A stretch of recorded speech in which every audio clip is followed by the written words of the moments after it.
Добро утро, скъпи ванилчета! Много ми е драго да сме отново заедно и сега съм на едно прекрасно място, на едно езеро. Има много патици, между другото.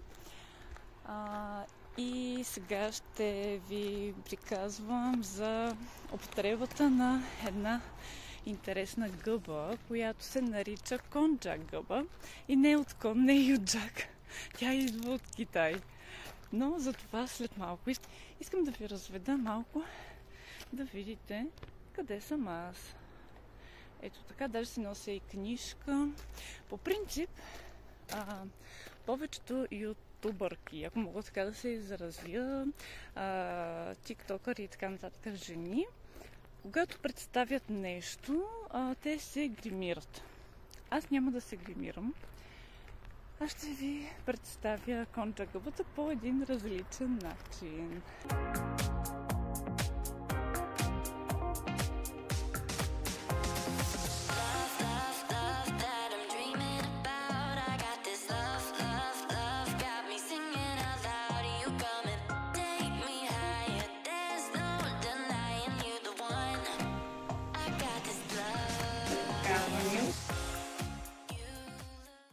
Скъпи ванилчета, приятно съм изненадана от това, че в Трявна има конджак гъба. Аз правя видео за конджак гъба, обаче много се съмнявах, че тук ще открия подобна гъба.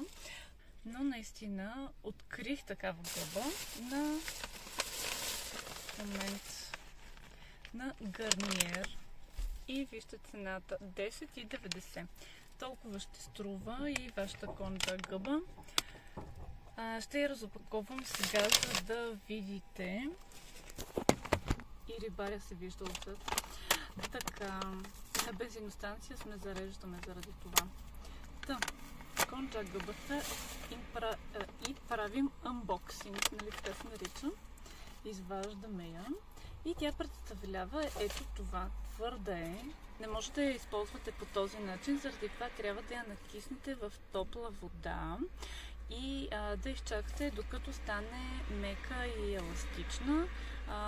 Лицето се обтрива с плоската част на гъбата по този начин. Аз няма да я допирам, защото е твърда и няма да си свърши работата. Когато вече сте ексфолирали своето лице, шия и деколте, аз лично я изпирам с сапун. В източниците пише, че трябва да се извари с гореща вода. Правила съм го, но просто за по-лесно я измивам с сапун.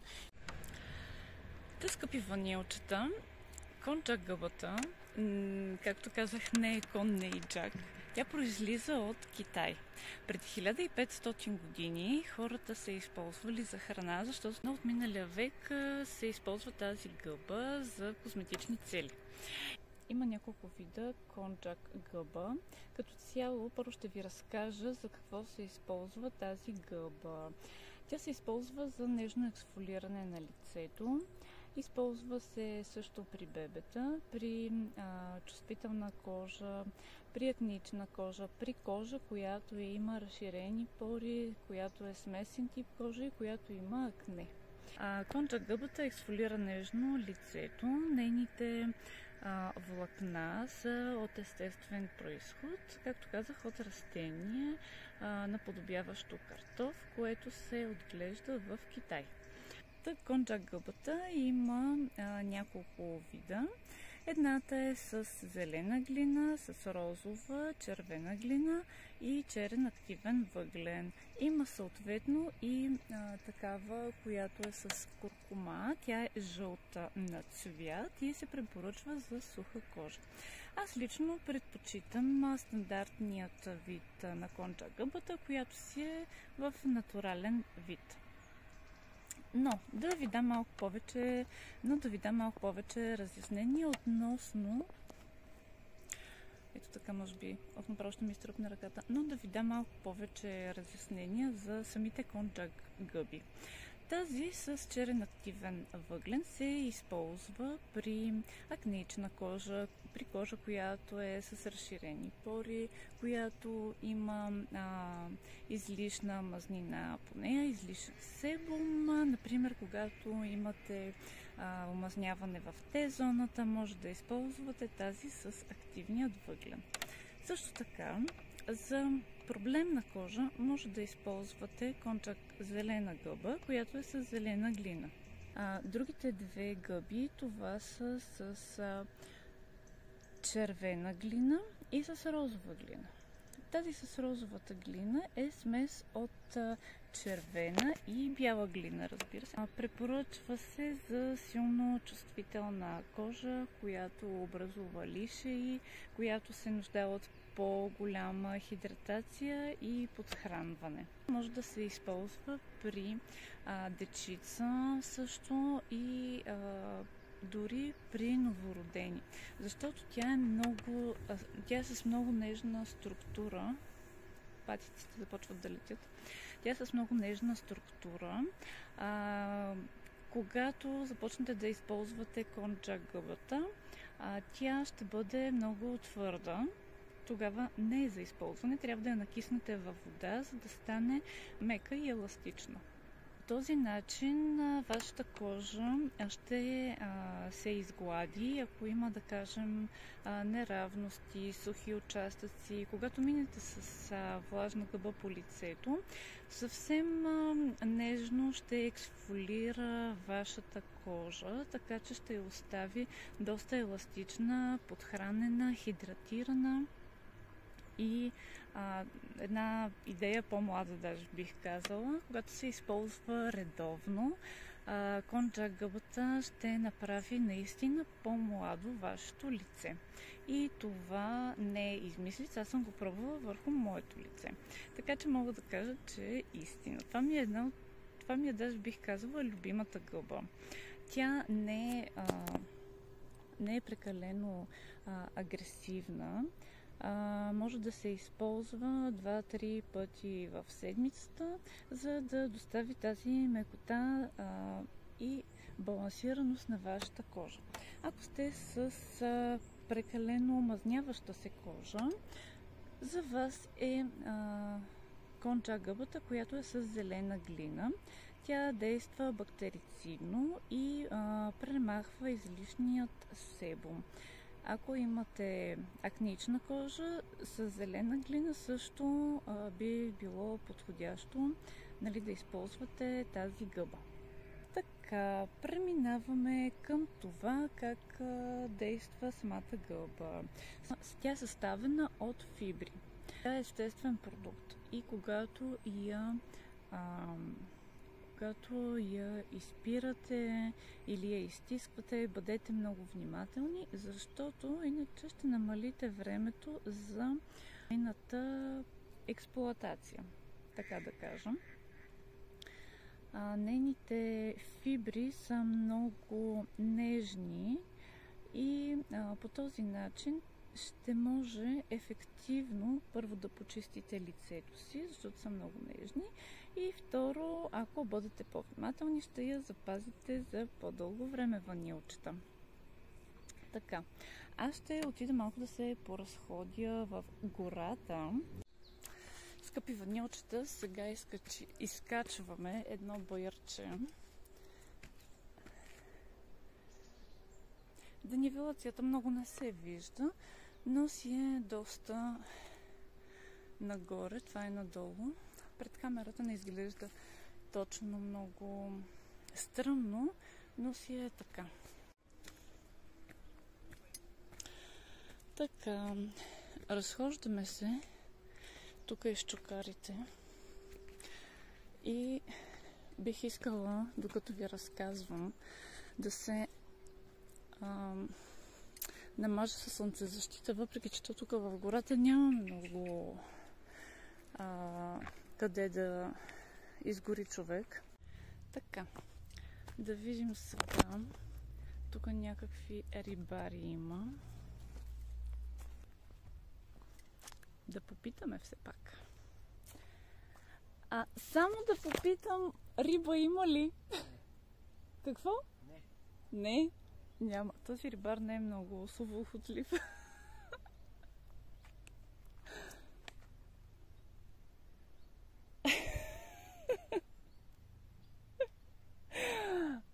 Рибарио.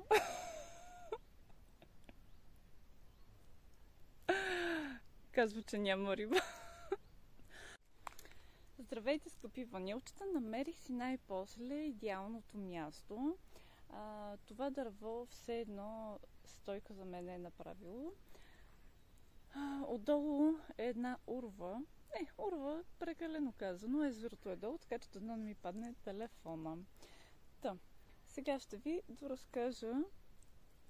доразкажа за конджак гъбата. Чрез нея, понеже след това ще ходя на басейн, да свърша малко работа, ще се намажа с слънцезащитният крем. Конджак гъбата е прекрасно ексфолиращо средство за тялото и за лицето съответно.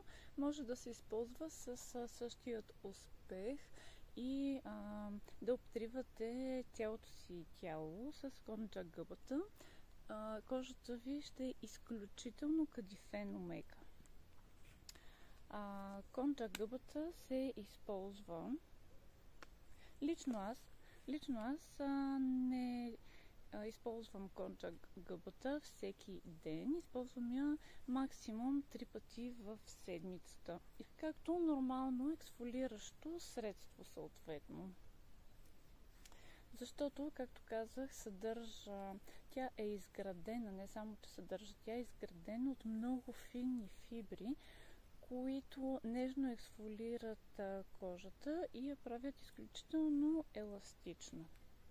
Според мен всяка една жена трябва да има тази гъба в личният си козметичен арсенал, защото понякога ексфолиантите или така наречените скрабове за лице са доста агресивни и могат да наранят вашата кожа, ако грубо търкате съответно вашият епидермис. Докато с конджак гъбата, като едно оръжие го изваждам от джоба. Между другото, тази защита е на Ла Рош. Много съм доволна. Например, с другите ексфолианти може да си нараните кожата, ако бъдете, например, по-невнимателни. А пък с конджак гъбата, дори да по-грубо да търкате лицето, няма никаква опасност, че ще протъркате кожата си, че нещо може да си направите върху лицето или върху тялото. Няма такава опасност. Изключително я препоръчвам по-точно горещо препоръчвам на всички мои ванилчета тази гъба.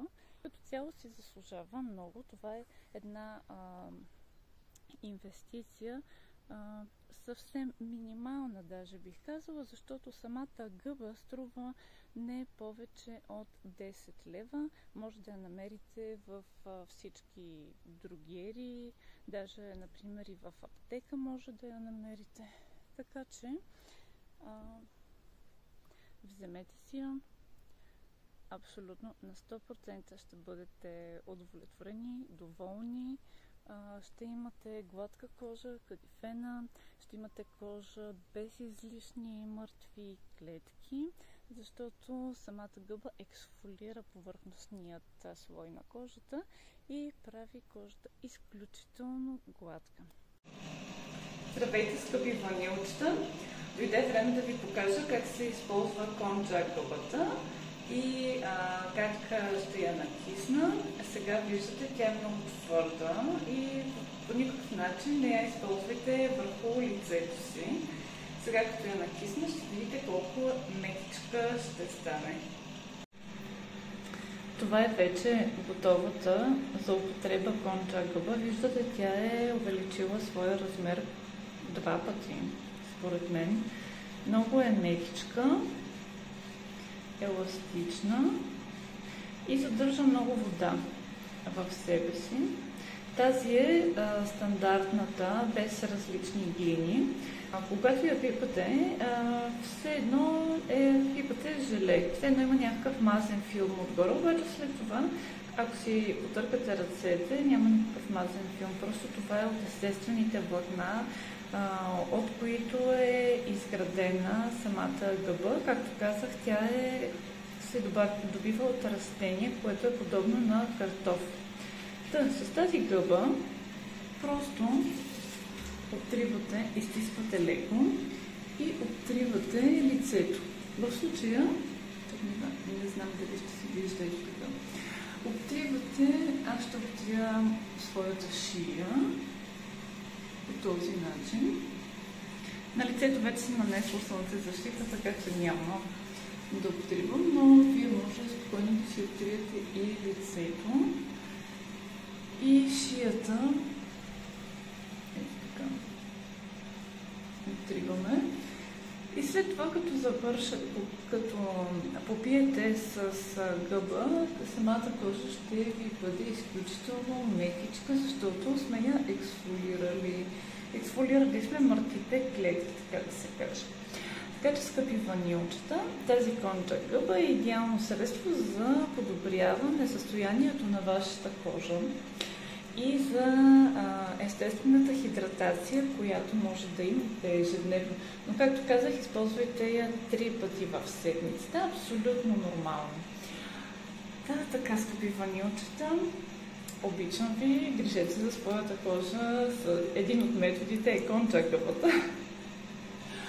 Целувам ви и до нови срещи. Щях да забравя, ако не сте се абонирали, абонирайте се с subscribe за моя канал, дайте един лайк, ако това видео ви е харесало и ви пожелавам всичко най-хубаво. Целувки!